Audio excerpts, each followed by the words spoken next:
Hello there, fellow zombie slayers. My name is Stanley557. Welcome back to another amazing Call of Duty Zombies video, where today we're going to be going over a mostly unscripted review of Citadelle Des Morts, the newest map in Call of Duty Zombies. Now, this is going to be a bit different than what I usually do, because usually I have a word-for-word script that allows me to talk about these maps in depth without repeating any words or causing any weird screw-ups. But today I'm not going to do that, because you know what? I don't have the time for it right now. So let's sit back and relax and actually go over some very unscripted and not very well thought out review and thoughts on Citadelle Des Morts.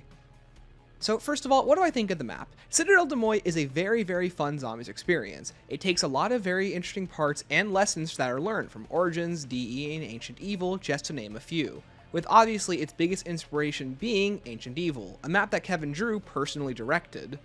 Citadelle Des Morts is the third map in the Black Ops 6 entry. It has to contend with both Terminus and Liberty Falls, and also every other map that came previously. And if you ask me, I think this is the map that a lot of people wanted to see, and I think it's the map that the game absolutely has to have to prove itself. I don't think we give enough credit to how important DLC 1s are in these games, where if you look at Horizon, that set the tone and style for the entire season. And if you look at a map like Darkest Shore for World War II, it most definitely set the tone of there being less and less, and more specific, difficult to unlock Easter eggs throughout that game season. So, what do I think of Citadelle Des Morts, and especially how it sets the tone for Black Ops 6? What I'm very happy to report is that Citadelle Des Morts is carrying on the torch left from Terminus. In an early draft for the BO6 review that I'm still currently writing, the main thing that I had to say about Terminus was that I didn't want it to be the biggest and best map that the game had. I'm not trying to say that every single map that comes after it needs to become bigger and better, but I wanted Terminus to set a very interesting tone and level of quality that every other map could build off of and compete with, and I feel that Citadel perfectly matches that ranking. I was worried that Liberty Falls might be what we have to base the rest of the game's season on, and I was a bit disappointed with Liberty Falls as it included things that I didn't like. It felt that it was lacking certain content, but at the same time it was a bonus map that was marketed as a large-scale experience when it really wasn't. And I'm very happy that Citadelle Des Morts is one of those bigger experiences. Terminus felt like something new for the series, and it was able to push forward with Black Ops 6 unique gameplay mechanics, whereas Liberty Falls felt more akin to a Cold War experience, and that greatly disappointed me. So I'm happy that Citadelle Des Morts feels more like a Black Ops 6 experience, reveling in what makes this game really good, while also doing some unique things, including the incantations. So with some big shoes to fill, let's go over some very unscripted and impromptu thoughts on Citadelle Des Morts. Now, I should preface, this is not a full review. This is not one of my big major breakdowns. This is simply me trying to actually say something about the map, because I really do have stuff I want to say, I just don't have the time to write a full 40-minute review on the experience. So take this what you will for now. So first, let's talk about the characters. More specifically, let's talk about the map's narrative. And by the way, I might add, there will be some heavy spoilers in this, so be prepared for that if you don't want to hear them, and go play the egg for yourself. It's a lot of fun. The map's main narrative revolves around saving Dr. Croft, who is a character from Call of Duty Vanguard Zombies. Gabriel Croft is a man who worked against Cortifex and the Nazis, trying to stop them from taking over the world. In the map's main narrative, it's up to Weaver and the gang following the orders of the Synaptic Algorithm Module, SAM, and leading them to Dr. Gabriel Croft, a man who knows where the Sentinel artifact is, an artifact that was being investigated by both Richtofen and other various parties of Project Janus. This device has unknown purposes, but we as the audience know the Sentinel artifact is a powerful and dangerous device that's supposed to guard the world against primitive materia, and should not be used by unsuspecting hands. I'm really excited to see where that's going to go, and the main map's narrative involves us finding an amulet to get the artifact. And while I'm not exactly happy that there's another roadblock to getting the artifact, I do hope that in DLC 2, we are actually able to get the artifact, as I think it would be almost silly if we didn't have that. And then there's Croft himself. For those who do not know, Gabriel Croft is a man from the Dark Aether storyline. He comes from Vanguard Zombies. I'm not going to say archaeologist. I think he's a researcher. He's a researcher in mythological arts akin to Alistair Rhodes, and the map does make actual references to both Alistair and previous Vanguard elements, including Cortifex, Von List, and the Allied army from Vanguard themselves, the playable operators, which I was quite shocked that they actually did that. I'm really excited to see where all these different narrative storyline threads are going to go. And not only that, but mentioning Cortifex is crazy to me, because just like what many other audiences felt like, I was very worried that they weren't going to mention these characters, so I'm very happy that they are being referenced, even though it does kind of convolute the story. The whole point of D Machine and the reset after Tog was that we got away from this different kind of madness. But due to an unseen hand that they didn't really have a part in, it appears to be that there are so many different storyline and narrative threads that it's hard to keep track of everything, so I do hope that this is accounted for later down the line. I hope the story is able to kind of balance itself out and become more linear, because working on Cold War was great, but then you had to go back in time and tell a prequel with Vanguard, and then tell a sequel with MWZ, and you can tell that leaves the story in a lot of different places. Like, we still don't know where Ava's supposed to be in Liberty Falls, despite the fact that the story very clearly alluded to that at the end of the MWZ cutscene in Season 6. But then there's Croft, who I think does work because he comes from a prequel game, so it's very easy to connect the two dots of who he is, where he comes from, and how he connects to the current narrative. Now, let's talk about those radios real quick, because they are very important to the map's narrative. Gabriel Croft is the adopted father of Edward Richtofen. While I think that's a bit of a too coincidental combination, how this researcher who just happens to know, who's the only other person who happens to know about Sentinel artifacts, who learned from Alistair Rhodes, also happens to be the adopted father of Edward Richtofen. Sure, why not? Gotta get the story set up somehow. I think it would make more sense if he was Richtofen's mentor in his adult age, but clearly there's something going on here below the surface.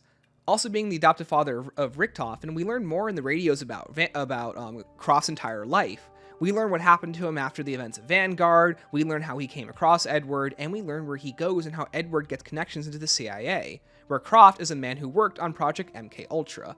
And that appears to be a very interesting point that's coming up later down the line, that whatever happened during MK-Ultra clearly messed the two of them up, especially Richtofen. In the radios, it's also revealed that Eddie is having nightmares, especially about his past life, including the ending of the Origins cutscene being referenced, with Eddie not getting his turn to play with zombies with Samantha, which I'm surprised that they're still bringing that plot point up, and I don't think is the smartest direction that the narrative should be heading. I think that we should be moving away from that kind of threads, not going back towards it, so I am a bit disappointed to see that. And then there's the map's actual narrative. Something I thought was very interesting is that the main theme of Citadelle Des Morts is fatherhood. This is a theme that's played with both Croft and Eddie, and the owl and his 4 bastard sons.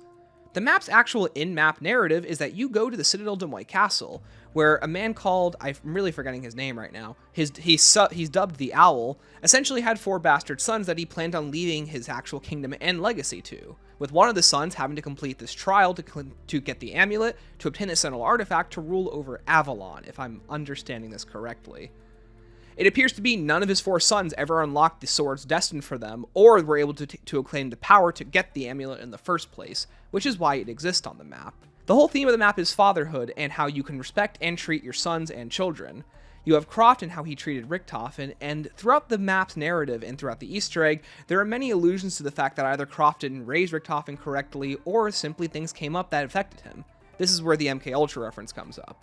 And then you have the Owl and his 4 sons. The Owl never treated his sons correctly, and that's seen throughout the Easter egg where by saluting the statues of the sons, they respect you back and help you find the Mystic Orb, which is a device needed to get the Sentinel artifact in the first place.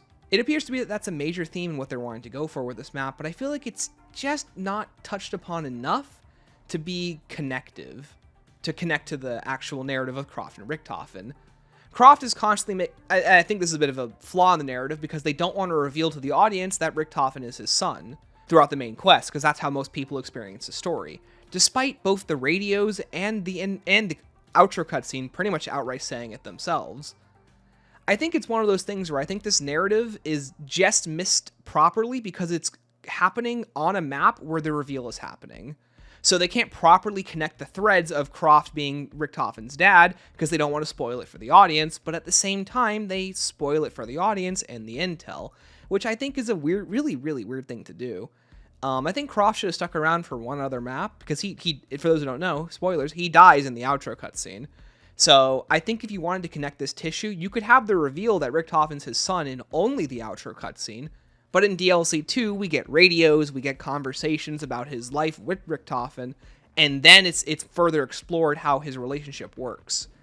And then, for example, if Citadelle Des Morts was DLC 2, then that's the map where you can explore fatherhood, where you have Croft giving his constant experiences with Richtofen as a child and how he either helped or failed at raising him as a father, which I think would be really interesting. because the whole point of the map is that the owl failed to raise his 4 sons, and none of them were able to rise to the legacy that they were owed. And I wonder how that's going to play in with Richthofen. Does Richthofen have some kind of legacy that he's supposed to be upholding from Croft? Is Richthofen another member of the Society Occult? Is he supposed to uphold the Order's legacy? Is he supposed to uphold the legacy of mythology and research? Is he supposed to continue the research of Croft, Alistair? It's not exactly said, and I feel like the thread is just left vague enough where they almost hit it right on the head, but they just barely miss it due to not properly connecting it all together. Then there's Ravenov, who shows up in the intro cutscene. Ravenov is a drunken slob from his former self from the Cold War narrative, and definitely not the hero of an action man and beefcake that he is during MWZ.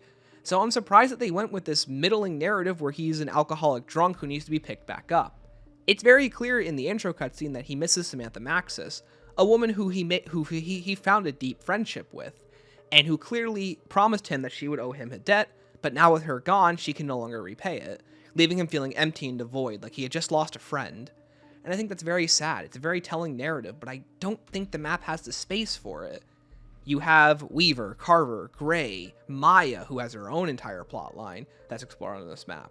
You have Croft, you have Ravenov, you have Peck, you have the Synaptic Algorithm Module, or SAM. You have Strauss, you have Raptor 1. You have all of these different players and people, and I think the narrative gets a little too overcrowded. And I don't think the writing does enough to connect all this together. For example, both Strauss and Croft worked for the German forces during World War II, with Strauss working at Project Endstation and Croft working under the Nazi regime, and I think it's their pseudosciences program. It is Croft who has the Wunderwaffe parts that were developed by Strauss, but Strauss is only relegated to being Raptor 1's buddy. I get that they didn't want to have too many characters in the map, that's fine, but it feels like that because they didn't want to do that, they miss out on the opportunity of connecting those tissues. And now with Croft dead, Strauss doesn't really get to talk about any of the stuff with him, because they're both World War II veterans of the research program, and they're both very clearly affected. For example, Strauss was a part of Project, I think it's Stapler, part of Project Paperclip, and basically was brought over to the American side to help them post-war, and Croft was offered a job at MK Ultra post the war with the FBI and CIA. And I think it just misses it. It just misses that, like, it's not enough to connect the whole narrative together. Then you have the main characters. Weaver and Carver have one good radio together, and that radio is probably the most character development that Carver gets besides one other trait that he has.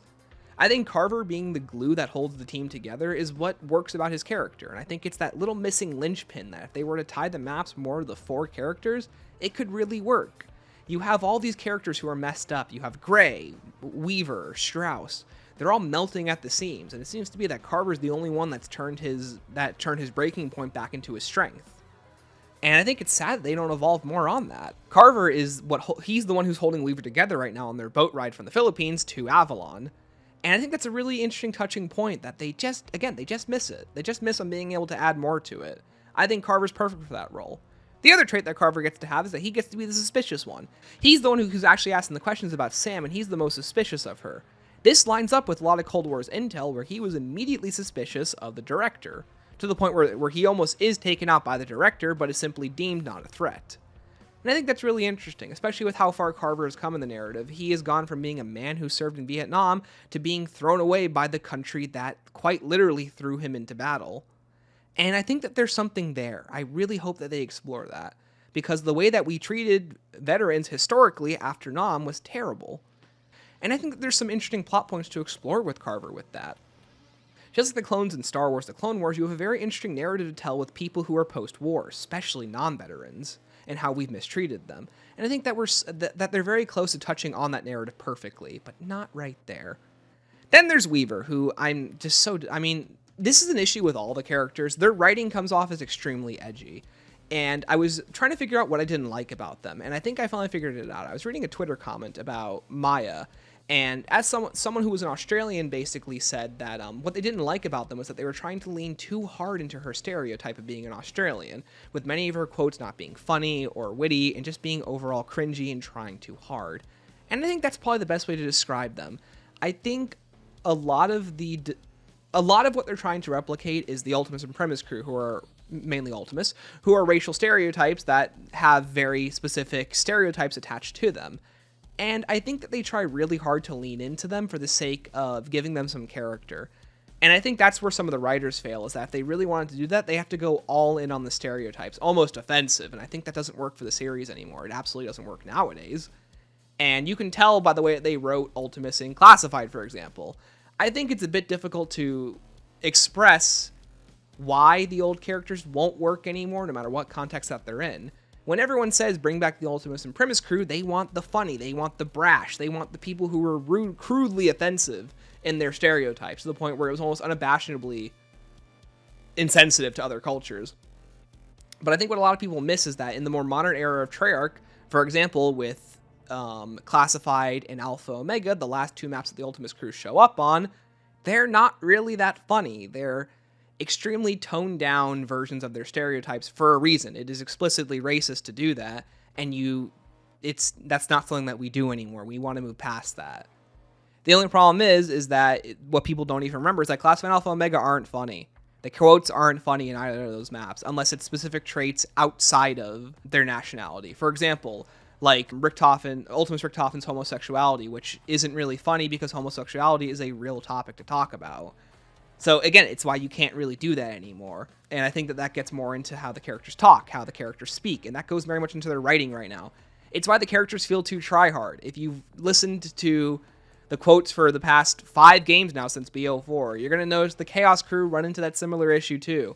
They're not really stereotypes. Like, Diego isn't really a Spanish stereotype. Diego is more of an adventurer. He's a con artist. Not con artist. He's a man who tries to live bigger than himself. And you see that in everything that he does. But I think that then you get characters who aren't written as well, like Bruno, who just isn't funny. And that's what we're getting at with the Terminus crew. You've got Weaver, who, not only is he not funny, I think that his voice actor is terribly representing the character. If you listen to a lot of his quotes, he talks more like this, like he's shooting upwards with his voice. And I don't know why he's doing that.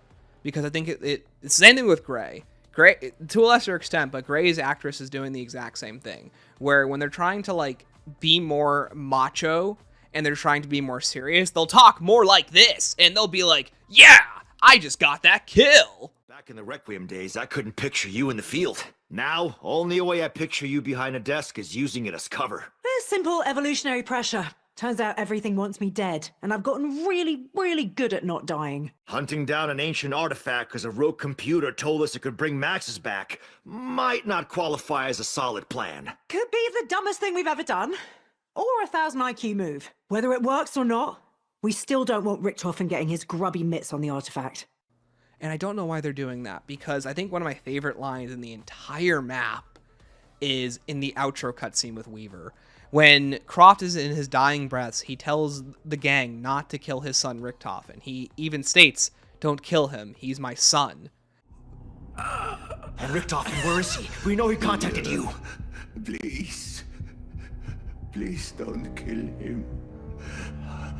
He is my son. He's your what? And I love the way that Weaver says for a second, he stops and he goes, "He's your what?" You can almost hear the nuance. You can hear, like, the pain in his voice. And it's been very easy to kill people. It's been very easy for him to kill zombies. But now he's coming face to face with the fact that this was someone's son. This was someone that someone cared about. It's very clear that Weaver is now grappling with those ideas. But I think that's the one time the voice actor does him justice. "Hey, Maya! What do you think we're going to be doing on this castle?" Like, that's the way he talks. He doesn't talk naturally. And I'm almost afraid to say, is he AI? Because I'm getting a little scared at this point. I think Carver's actor does a great job. I know they're all probably being replaced. But you know what? That's another thing we're going to talk about, too. All the voice actors being replaced due to AI. That is killing me, man. You have Sam, who is completely replaced by AI. And it's almost sad to watch. All of her voice. And this is nothing against the actress herself. I totally understand that there's, like, more going on behind the scenes than just, like, she's voicing the character. It's her paycheck. Good on her, girl. Go get your bread. But the loss of Julie Nathanson is almost depressing. That should not be happening. The fact that the actors don't have AI protection is almost sad. And you can tell that Sam it's not Julie Nathanson anymore. And if that's the direction we're going to be going, I think that needs to absolutely change. It ruins all the atmosphere of who Sam is in the first place. It's almost depressing. And it's very sad to see that that's the direction that they're going with. It doesn't help that I don't like the characters because of their voice acting. I think that really hurts them. And I would like to see, I think that they just need better vocal coaches. The writing needs to be better too. Because I think that this is difficult to write for characters, and I think it's been very obvious since Chaos when they came off the premise crew. It's harder to write these unique characters because not only do they have to be funny, not only do they have to be serious, not only do they have to fit and check off all these different boxes that everyone wants them to be.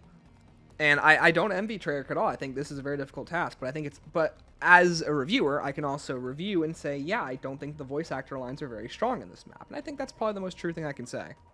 But then there's Maya. Maya is still our wild card. Getting given all of the character development that everyone else should be given, Maya has her own entire dedicated side quest. And by side quest, she has one little small step you can do all on her own. By interacting with one of the doors and radios by Vulture's aid, you can go do a short little lockdown where you have to go hunt down Franco, and it's not even required for the main quest. It is entirely optional sequence. You even get a cutscene for it where Maya, almost like in a complete badass move, completely just demolishes Franco. Now, then there's Franco himself. Again, we talk about how there's already 8 players on the map. Then you have Franco, who doesn't even get a chance to be in the main narrative, which is fine. I don't blame him for not being in the main narrative. But it feels so wasted. It's like, why even have the character in the first place besides Maya's character development, which is cool. You gave it to Maya, and I think that they definitely made the right call by making like it a side Easter egg. It's not part of the main quest. It's not a moment to stop the story and complete Maya's, which I'm actually really happy about. I think it made it more engaging, and I was really happy to see that. But I just wasn't happy in general with his inclusion. I think he shouldn't have been there. Same thing with Ravenov. I think I said this earlier. Ravenov had no reason to be there. And unless they're setting up for future experience at Ravenov, which is a good idea, which is what they should be doing, I was very disappointed with his inclusion. And I really, really hope that we get something, we get more out of him, because, but it's also a problem. Do I want more out of him? The narrative is already completely filled with eight separate characters, and they all have to have their own plot lines. And I think it's running into this issue where currently no one gets to have the spotlight, but everyone needs the spotlight. And I have to give BO3 credit, and especially maps that came out before BO3, was that they limited the narrative to the 4 main characters. That was it. And that was all you got. You got Richtof and Dempsey, Takio, Nikolai. Any development, anything that happened was through them. And very rarely would radios reveal things that are actually engaging to the story. And I think that's very telling in the more modern storytelling of zombies, how it's very clearly over-bloated. But the story is also served by overloading its narrative. You need all these players. You need all this content. And I think and I was talking about this with Joshua Shaw and some of my other buddies. I think it was Josh Shaw. No, it was my buddies. It wasn't. Was it? Maybe. I think Zombies is finally reaching its capacity on how it's too big for its britches. Zombies needs to 100% separate itself from Call of Duty if it wants to exceed. It needs more levels. It needs more narrative inclusions. It needs more dedicated story writing and artists and animators. And I know it's never going to go away from this, and I think BO6 is an absolute cracking point where I think Kevin Drew and his team are just barely able to make this work. And if you ask me, I still think this is the strongest map Dark Aether's ever had. We'll get into that in a moment. But I think that like this is them finally reaching the maximum confines of what Zombies is capable of doing within Call of Duty, being a third mode, being something developed by 3 separate teams. So I really, really hope that they're able to figure this out at some point, that they're able to come to a realization that I think Zombies could really flourish on its own with proper revenue streams and proper downloadable content. So that's the main narrative of the map. I still really like it. I'm super engaged in Croft, and I really like that they filled in his blanks of the story. I felt rewarded as a follower of the narrative, and I was really happy that they concluded a lot of points about his side of the story. It really left it felt satisfying when you have his connection to Alistair Rose, when you have his backstory, how he met Alistair when he was just a kid, and that was his start into like the occultic arts and learning from him and getting engaged in mythology and hunting on central artifacts, the thing that pretty much ruined his life, got him locked up with Von List, made him lose his partner, got him connected to Richtofen. But even at the end of all of it, he still says, "Don't kill him. That's my son." That's so engaging to me. And I love that. And I'm really hoping that they evolve on that more. I would almost be disappointed if they didn't. So I was really happy with what I've seen so far with him. I just think the other characters, because the map only has so much time to tell its narrative, I think it's very split. It's too lopsided in what it wants to do, and it tells too much of Croft, not enough of the others, to the point where the most pivotal Carver like information that we receive comes only in the intel that's on next to Elemental Pop. It's like one radio on the entire map. I will say, I did like exploring the intel. The intel on this map was super good. It felt full of information. It felt like it had things to say. It had revelations to give to the audience. And I was so happy, because I'm genuinely getting sick of each of these maps. Like the beginning maps of each of these games. Chaos was the exact same way with Voyage. D Machine was the exact same way. Where I understand that you have to tell a story, and that's totally fine. That's the whole reason why a Chapter 1 even starts in the first place. Chapter 1 has to lead into Chapter 2 and Chapter 3, so on and so forth. But Zombies is this completely overarching narrative, and Chapter 1s need to stop asking questions. Like, I think my biggest issue with Terminus was that we had so many questions about, like, where the story had been, where the crews had been, catching up with everybody, and Terminus just decided to basically tell its own stories.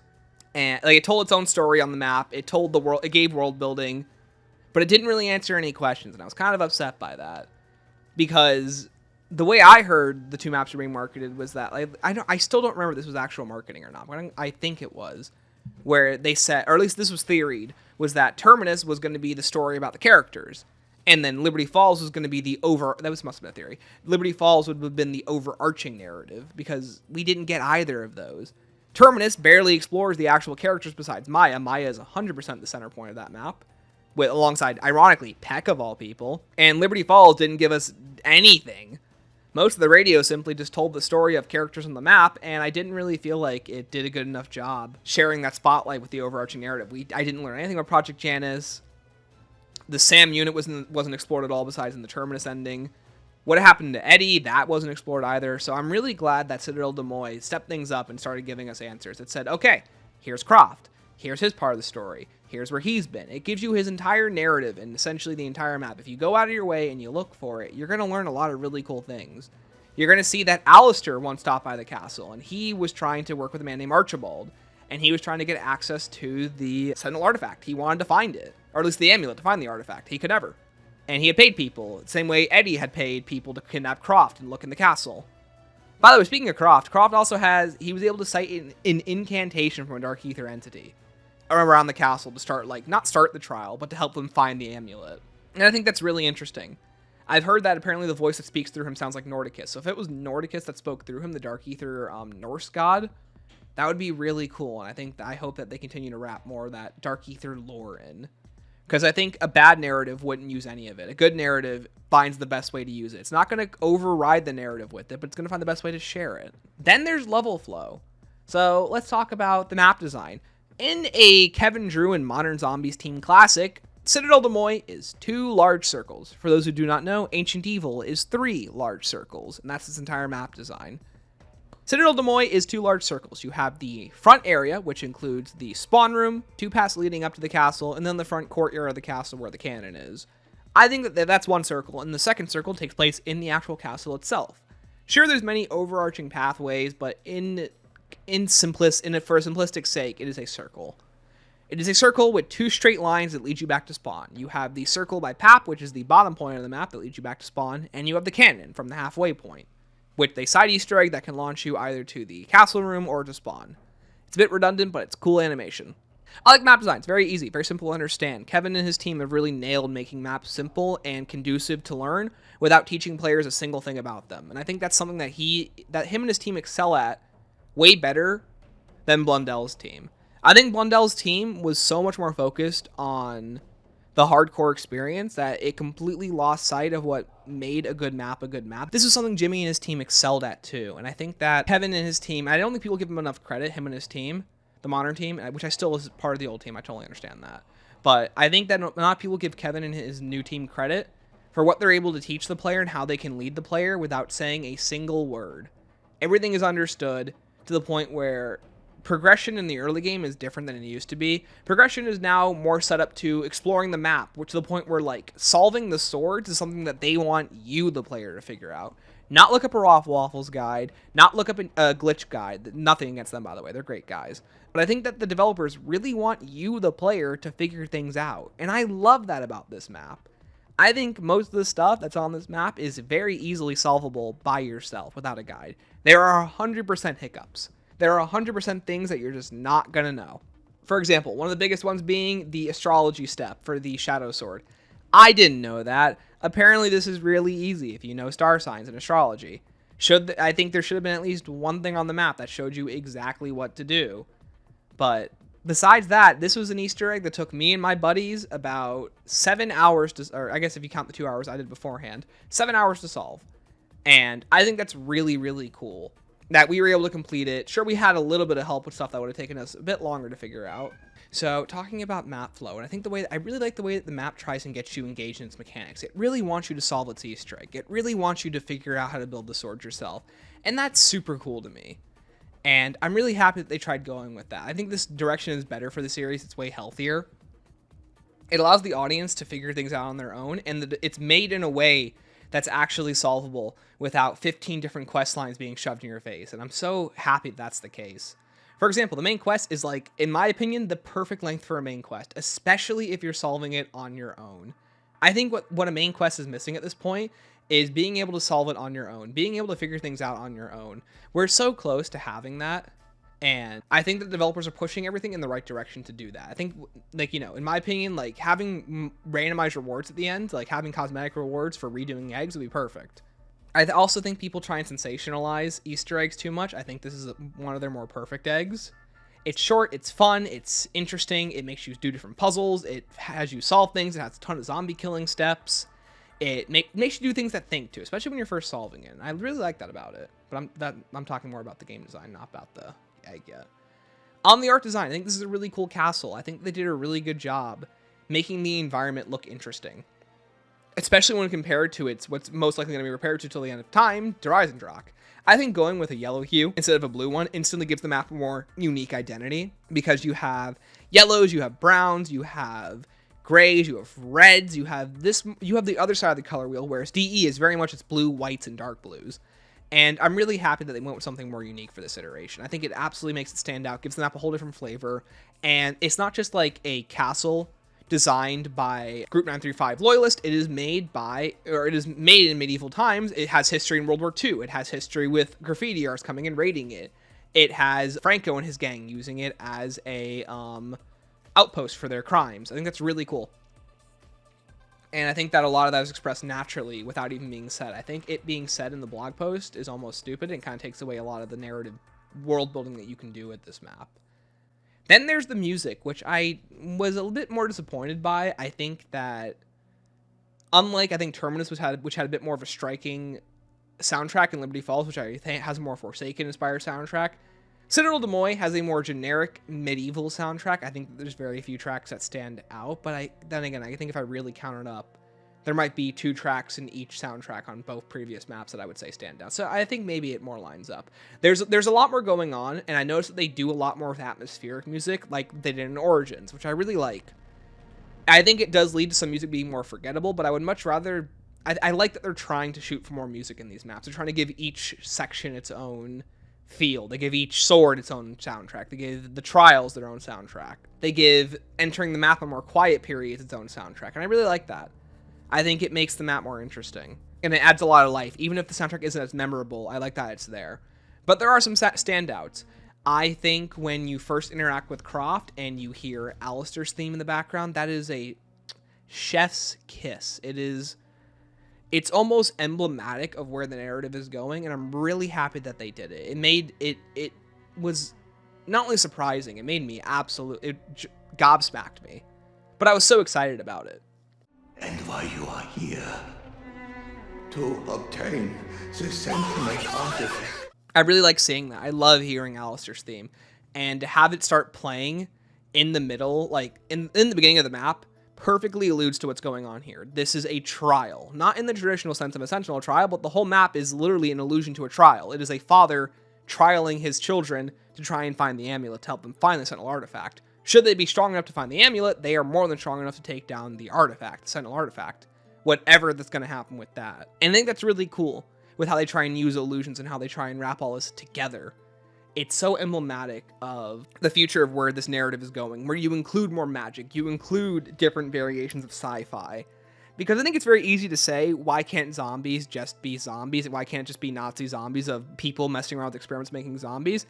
And I think that as easy as that is to say, it's very obvious that all the people at Treyarch, by the time they came around to BO3, very clearly ran into issues with that. You start hitting a wall with what you can do with the series. And I think going in more fantastical directions is what allows them to be more creative. It gives them more options. For example, before you go into the boss fight on this map, you are talking to a ghost who has trialed his children to find an amulet. None of them are strong enough for it, but he left them a key. Should they get to the secret lab that he had, you find the key, and he's like, oh yeah, if you can beat this guardian, then you're worthy of my love and you're worthy of my legacy. But, you know, none of them find it anyways. And you have this boss fight versus a golem, and you have zombies there. Like, that's something new. That's something interesting. You have Terminus, which is about fighting zombies, because there's outbreaks due to a computer system that's going wild and taking on the powers of Samantha Maxis. And it's unleashing terrors everywhere to help people escape. It's doing things for its own vices. And I think that's really cool. And it gives the series so much more longevity than anyone gives it credit for. I think it's also what keeps zombies unique, too. Like, we're on, I think, map number 6. Like, if you count every individual experience, I think we're on map 63. No, 62. Yeah, I think 62. Because, if I'm not mistaken, I think Terminus is map 60.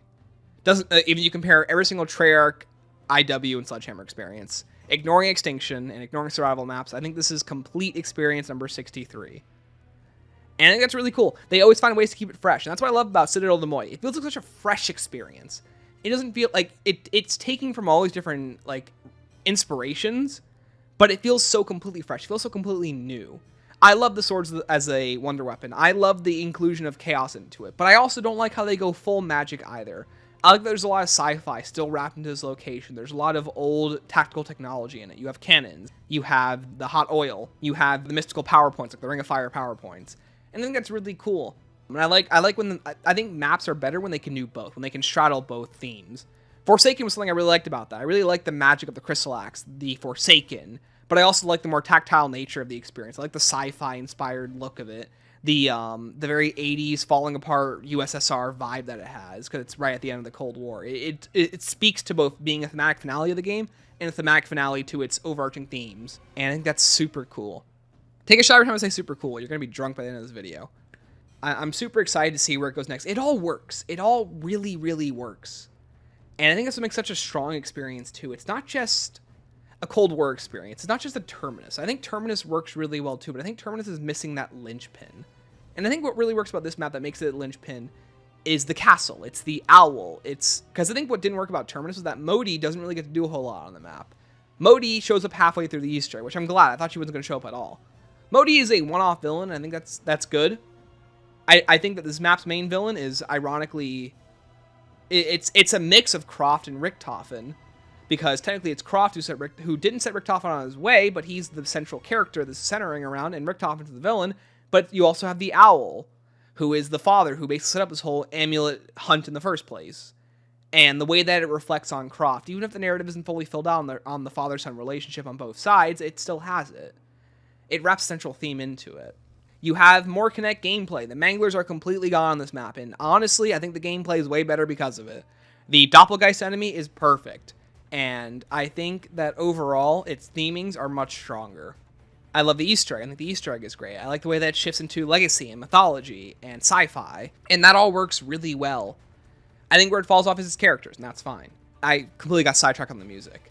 The music, you have the Guardian theme, which is written by the newly introduced Tori Letzler, who is doing a fantastic job on the team, which is major props to her for being new on the team. She did a great job with the first couple experiences between this and all the way up to now. Then there's James McCauley's music, which is very Dead Ops inspired. He has 4 unique tracks on this map, and I'm pretty sure they're all used for the beer passing minigame, the bar minigame. And you know what? I'm really glad. The music is very Dead Ops inspired. I think it's super cool that he's still writing music for the series. You can tell that they very much want to make a Dead Ops game. He wears his favorite musical tunes on his sleeve, his motifs. And I think it's really cool. Same thing earlier with the Chaos theme I was talking about. It wears the Alistair Rhodes motif on it, and it's so cool when you hear it. It really feels like the series is dripping more into being more than what it is again. And I like that. I like that confidence in zombies. I like seeing lesser known elements. I like seeing things that didn't work and trying them again. That's what worked about the jet gun in Liberty Falls. The jet gun was such a power move because it felt like a confident swing at an old idea again. And I like when they do that. I think Zombies is at its strongest when it tries to do that. When it's confident in admitting that their last attempt at something was a bad idea, or it wasn't executed properly. And in this case, it's Chaos. They're very upfront about the fact that Chaos didn't work. And they're not very upfront about it, but I think the way that they naturally interweave it into this narrative, they're confident in the fact that they understand it didn't work last time. So they're trying better methods to employ it, to get people interested in it, and it's this slow drip feed. You got Alistair Rhodes mentioned on Shi no Numa. Alistair Rhodes, an amateur demonologist and personal hero of mine. You have the Sentinel artifact showing up twice on Terminus, once as a foreboding painting, and then once in the end cutscene. And then you have the Sentinel artifact being the main thing this map is centered around. And I think that's really cool. It gives the audience multiple opportunities to get excited for it, and also it doesn't immediately give it to the audience either. It drip feeds it. It makes you want it more. At least I know I do. If you're not interested in it, then you know you don't want it. But I know I am. So I was very happy to see that it was going somewhere. And that it didn't feel like that the writers didn't want to do anything with it. I was really happy with that. I think that's enough conversation about the level flow and map design and all that. It's a really cool looking map. It's a very nice looking map. It flows very well, and the team did a great job with. Then there's the gameplay. So first we have the swords, which are the Bastard Swords. These are 4 different elemental swords that take on the roles of each of the 4 different sons of the Owl. You have the Stag Sword, which is the Lightning Sword. You have the Lion Sword, which is the Light Sword. You have a Dragon Sword, which is the Fire Sword. And then you have a Raven Sword, which is a Shadow Sword. And I think that's really cool that they found new ways to innovate on the 4 Wonder Weapon concept that didn't feel like the Elemental Mark IIs from Alpha Omega, which completely fall on their face. But they also found ways to innovate on the concept of the staffs from Origins, and also also being a combination of the gauntlets from DE. In DE, you have a single variant that turns into 4. In Origins, you have under powder variants that turn into overpowered variants. And then in Ancient Evil, you just have like a gauntlet that you unlock, and then a gauntlet that you upgrade, and then a gauntlet that you can triple upgrade. This is kind of a combination and takes from many. The swords are a combination of those concepts and take from many different ideas throughout the series. With the first one being that you have 4 different base swords where you get a stamp and you unlock the sword. And the base sword itself is okay for where you are in the round. It needs melee macchiato to it, but you know what? Taking up the dedicated melee slot, I'm glad. And it being dedicated melee slot gives you options for 2 weapons again, which is really cool. Then there's the upgrade processes for each of the swords, which are super duper easy. I know I brought up the Raven Sword, and you have to know astrology to do it, but you know what? I think that's cool though. But the swords are super easy to upgrade. They're very fun to use. You have the Raven Sword, which spawns Shadow Rifts, which are super overpowered. You have the Light Sword, which summons light barriers, which is basically a reused level 3 Chakram effect, but super short and refills your armor. You have the Fire Sword, which shoots out multiple explosions that instantly kill undead. And you have the Lightning Sword, which shoots out a beam of electricity that honestly kind of sucks. But it's really cool to see the 4 Wonder Weapon concept again, and they're all really easy to upgrade. I think where the swords fall off is 2 reasons. 1, the swords, even when upgraded, only kill 1 at a time. And you know what? That's kind of sad, if you ask me.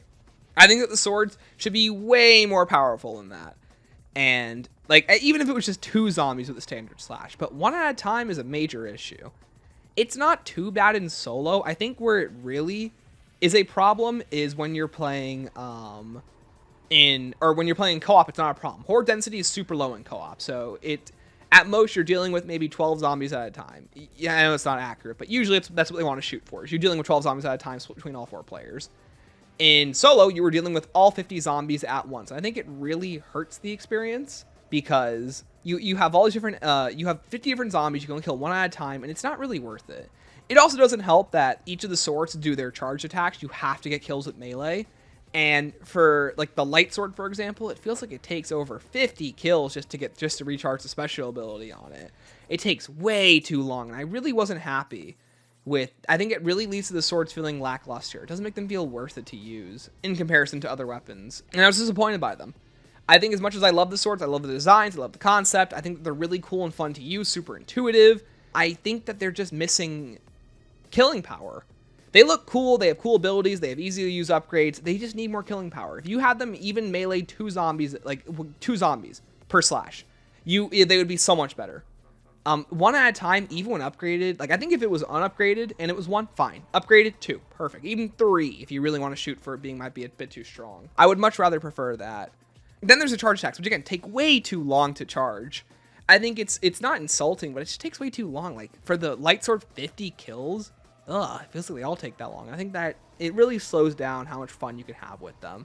Whereas with the DE bows, you charge it, you use the charge attack, it takes 2 shots of the 6, and you're good. That makes way more sense than like what they're doing here. Ancient Evil is the same gig. You charge it up, and then you either use a 4-shot blast or you use a continuous shot, which I thought really worked. Whereas with these, the swords, and it doesn't help that the effects when they're charged don't really work either, which I think I was very sad about. Then there's their overall effectiveness. The light sword lasts for 5 seconds and kind of sucks. You have the lightning sword, which is terrible. You have the fire sword, which is actually kind of okay, and it recharges fairly quickly too, which I like. It just doesn't have horde killing potential. And then there's the Shadow Sword, which is probably the best of the 4. Super OP and easy to use. You just shoot down a portal, any zombie gets sucked into it. Jump into the portal, teleport somewhere else. It's cool. And it's also Shadow element too, so it does extra damage to amalgams, which are also on the map. Then there's the incantations, which you unlock about a third through the egg. These were a really cool surprise. Taking the Thunder Punches from Origins, the incantations are this all-new ability that are super easy to use. They take up your tactical slot, sure, but all you have to do is you find them around the map. They periodically recharge whenever you get to a certain point in the Easter egg, and you punch with them. They simply are just widespread uses of alternate ammo type abilities. For example, the Shadow Incantation just does Shadow Ripped on a bunch of zombies. The Fire Incantation will instantly apply Napalm Burst and honestly almost murder amalgams if you use it on them. The Lightning one also does the same thing, stuns a whole bunch of them and then leaves them slowly dying. And the Light Incantation will shoot a whole bunch of zombies with the new Light Mend ability, and they'll all be caused to drop a bunch of health drops, which are usually pretty helpful, I'll be real with you. These things are super cool, and I think that they definitely are supposed to make up for the lack of power that the swords have. But I wish that the swords were stronger. And I think that's a sentiment pretty much saved by everyone else. I'm glad that the incantations are on the map. Without them, I think the map would lack something like that little extra bit, and I love that they have them. I think it's great.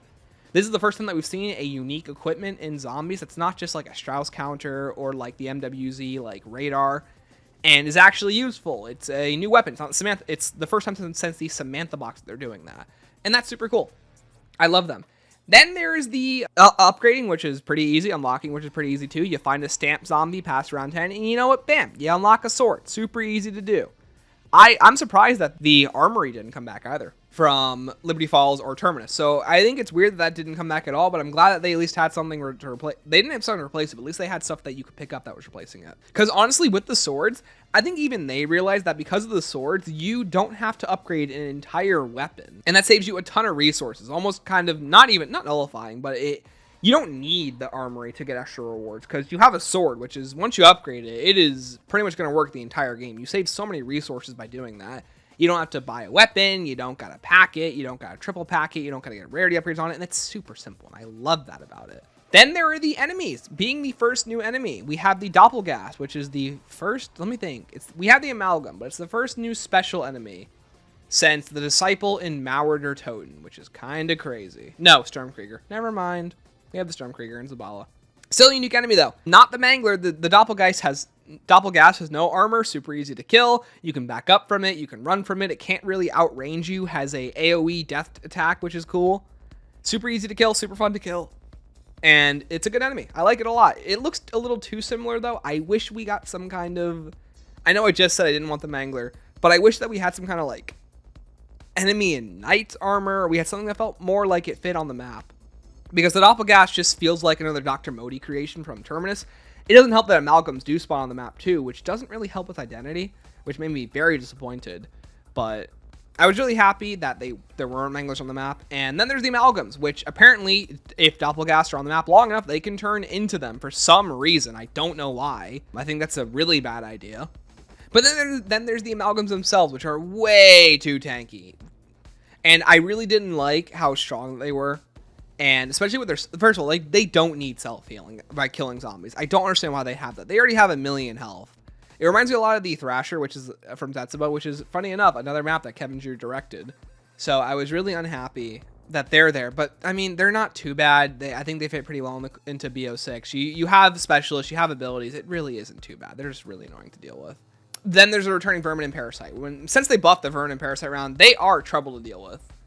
Those rounds are not cakewalks, and I think not having a GS45, you kind of have to like look out for what you're doing because they spawn quickly.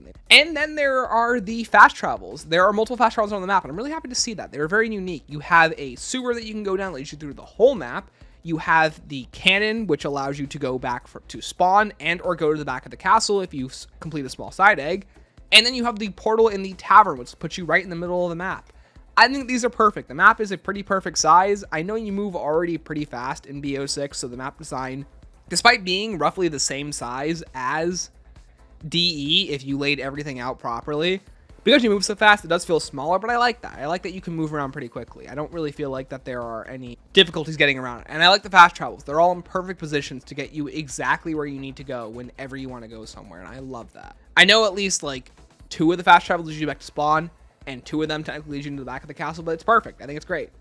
And then there are the traps and power circles. There are ring of fire circles around the map, and I think that they're a really cool mechanic. They are a trap, and with them you have infinite ammo, you get increased firepower, you get the Cerberus orbs, which I've noticed. You get those to shoot extra shots at undead for you as your extra damage. And I think that's really cool, because I'm surprised they brought that mechanic back. I didn't think that they were going to do that. Zombies also get slowed down and take damage over time while they're in it. And then there are the oil traps, which are very medieval. I'm really glad that they added them. They really add a lot of personality to the map. You can light them on fire. You have the ability to use the fire sword to light it on fire. You have the Molotov you can light it on fire. The zombies die of the oil anyways. It just gives you an extra option once the trap is over to apply more damage. I think that's really, really cool. It gives so much more creativity to your equipment and traps, and I want to see more of that. I think that's really cool. I want to see more connectivity. Like, imagine if like there was like a shock trap, and if you threw like a shock charge at it, like a electric trap, and you threw a shock charge at it, it just started doing damage to everything. That'd be really cool. Like, it allows it to arc better. You can overcharge the trap and it gets stronger. That'd be really cool. And then there's the cannon. I love that there's a unique climbing animation for getting in the cannon. I think the bar Easter egg is really cool.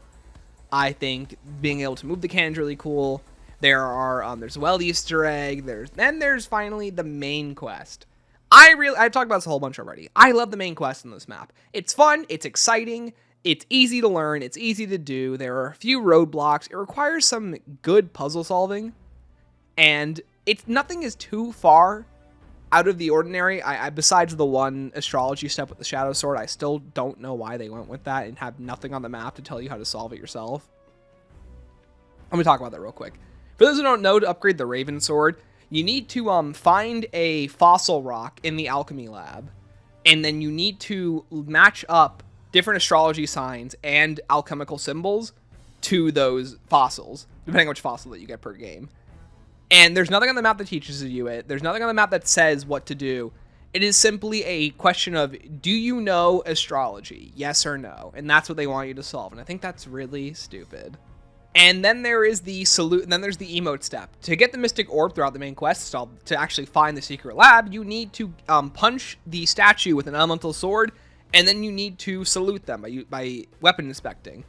I think that's so far out there, but I almost respect how easy it is once you know what to do, and it's really cool. Then there's all Croft's lines, there's the intel lore, there's all stuff that you learn about the map, there are the lockdowns, which are really cool, there are the trials, which are really cool, there's upgrading the swords, which I think is super fun. I think the map is super inspired. There's like the puzzle step, there are the 4 like PowerPoint circles that you have to charge correctly. And then there is the boss fight, which I think is super duper cool. Essentially, using what looks to me like a prima materia key, you charge the statue and spawn, and it comes to life, becoming this massive golem guardian that is holding the amulet. By killing it, you get access to the amulet. The boss fight is super cool. I think it would have been just okay enough if the boss fight was sitting inside the spawn room. The spawn room is big enough, you could lock it off, you could have the gates come down, you could lock the tavern, you could use the tavern to run around in. It wouldn't have shocked me if that was the boss arena. But I think the biggest surprise is when they actually take it a step further, and they just have the boss teleport you to a new arena. A very lava-filled cave. Maybe at some point in development you were supposed to fall into it. It was going to be below the spawn. But no matter where it is, I'm I think it's really cool, and you have to think really strategically how to beat him. He's covered in armor constantly, and you have to team up with your friends. You all have to shoot at the same spot to start revealing armor chunks that you can shoot that reveal weak points. And he has a lot of really interesting, and by interesting, he has a lot of really fun attacks to dodge. It feels like a step up from Patient 13. Even though Patient 13 has the better animated boss, I like that the Golem follows you. The Golem has independent AI, which is something I don't think we talk about enough in boss fights, where some boss fights in zombies are simply a boss is going to do a premeditated attack, and it's can you dodge it. Patient 13 and the Eye of Odin from Voyage to Despair are two good examples. Patient 13 slams down his tentacles when you were in front of him. The main question is, can you dodge that attack? Eye of Odin is the same thing. The Eye of Odin will teleport around the arena until it gets to a spot where it can shoot you. And depending on how it shoots you, the question becomes, the boss isn't going to shoot at you, it's just going to shoot in a premeditated distance, and the game's going to say, can you dodge this attack while dealing with zombies? With the Guardian, the boss actively follows players, attacks them, sends shockwaves at them. And yes, the boss is still technically a can you dodge the attack kind of boss, but it is the boss is going to follow you and it's going to hunt you down. I like that independent AI that it has. It doesn't just sit there and fire premeditated attacks randomly without any sense of direction. And I like that it tries to follow you. It tries to get you with attacks. It tries to down you. It jumps on you. It sends lava lines. It can stomp on you. It can send zombies at you. I think that's really cool. I like this simplistic setup to boss fights where there's stuff that they can do. It like the boss between phases closes off the arena, and the music gets really cool as when you're in between phases the music changes too. That's super cool. And they did such a good job with it. Especially for being it felt so reminiscent of Chaos. It felt so reminiscent of the fact that it's it might not make sense why you're fighting this Guardian, but it is a Guardian of the Trial. It is doing everything in its power to prevent you from getting the amulet. It's testing, are you truly worthy to obtain the amulet to get the Sentinel artifact? And I like that.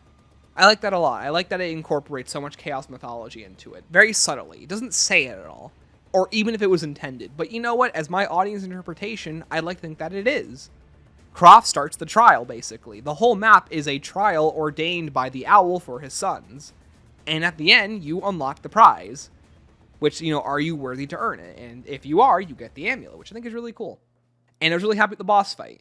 Then there's the outro cutscene, which I think they didn't know what to do with Croft, because you know what? There's going to be 8 characters at this point. I don't think we need another one. So I understand them killing him off. But I think it really hurts the narrative that they do. I think that there's some good reveals, but I think maybe one more map where if I were to switch this around, I would have made Croft introduced in a previous map, and then you get the reveal that Richtofen is his son, but then in the next map would be a Citadelle Des Morts map, where the whole entire narrative is wrapped around fatherhood. This is the map where he can die, but it would be the whole idea of fatherhood and wrapping the themes of the owl with him. Because I think, again, as I said in the beginning of the review, they're so close to getting that right. This close. And I was sad that they didn't do it, but what can you do? And that is Citadelle Des Morts, a map that I think knocks it out of the park for Treyarch. It is a beautiful looking map. It is a fun map. It is a very expansive experience. There's a ton to do. There's a ton to see. And I think the best part of it all is that, unlike Cold War, which felt shallow in its detective storytelling, like what the player can solve for themselves, I think that doing the egg by yourself is such a rewarding experience, and I'm so happy that I picked this map to do that on, because just like Mauer, it really added a lot to the experience, and it made me as the player and me and my buddies feel smart for figuring things out. It made us feel rewarded for trying so hard, and I was super happy with the direction that Treyarch took the narrative, the main quest. I think it's just missing making the wonder weapons a bit more powerful and trying to incorporate Weaver in the gang better. If they could do that, it would be great. It would truly be, I think, an S+ tier experience. Because you know what? In all, Citadelle Des Morts is what makes all of these points work. You have Chaos lore. You have the sci-fi inspired Cold War and Black Ops 6 storyline. You have the Vanguard occultism coming into play. You have the wonder weapons coming into play. You have the boss fight, which is really cool. You have the Sentinel trial. You have the amulet. You have the punches and the incantations. You have all these cool fast travels, and you have all this lore during the quest of this location and the owl and how he tries to set up his sons for legacy, and they can't match up to it due to just too high expectations. You have Croft's relationship with Richtofen, which is fully explored in this map. And then you have, oh yeah, I talked about Maya with Franco. Yeah. You have Maya's story technically ending, so hopefully the other characters get a time to shine in the other 3 remaining maps. Black Ops 6, especially if they can get the AI voice actor thing figured out, which I don't think that they will. I'm very sad to say that. I wish they would. I think Black Ops 6 could really go down as something truly, truly special. Like, this is already more special than Cold War. It's more special than Vanguard. It's more special than MWZ to me. I think that there's just things that are fighting against this game right now that are both in the game's control and out of the game's control.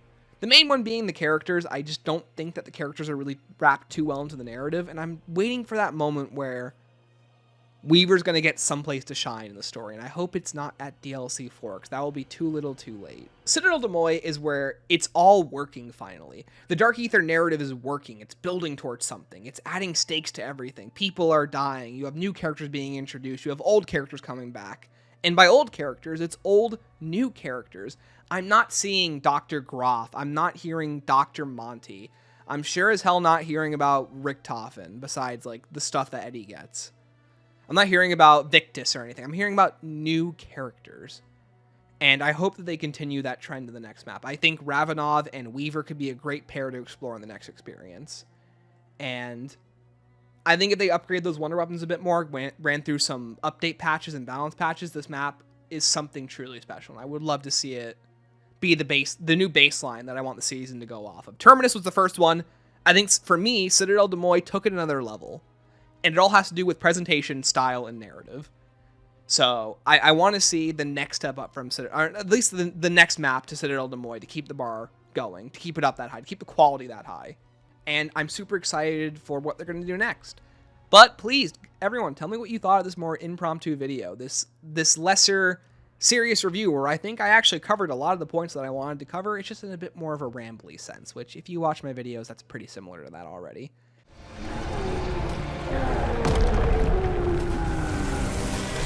That's right, mate. Let it all out. The Guardian is no more. You've more than earned your prize. Thank you all so much for watching. If you like this video, why not consider liking and subscribing?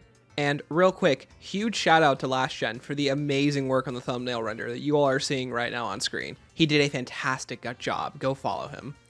If you like this video, why not checking out the playlist below that is full of all of my other big map reviews and game reviews, including IW, AW, World War II, Cold War, an IW re-review, and MWZ.